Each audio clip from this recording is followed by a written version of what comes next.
Indian red cross सोसायटीतर्फे शाकाहारी one dish meal स्पर्धा संपन्न।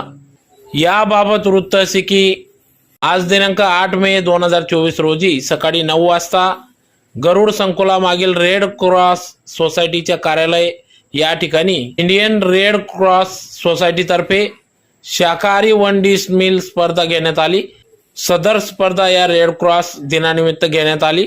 या स्पर्धेत सर्व वयोगटातील स्त्री पुरुष सहभागी झाले होते। तर पदार्थ व पाककृतीचे साहित्य घरून आणून या ठिकाणी आपली कला स्पर्धकांनी सादर केली। विजेत्यांना प्रथम बक्षीस 1,500 रुपये, द्वितीय बक्षीस 1100 रुपये, तृतीय बक्षीस 750 रुपये, उत्तेजनार्थ 250 रुपये असे बक्षीस या ठिकाणी देण्यात आले। तर कार्यक्रमाचे अध्यक्ष रेड क्रॉसचे अध्यक्ष डॉक्टर महेश गोगरी, उपाध्यक्ष अशोक पाटील, विक्रम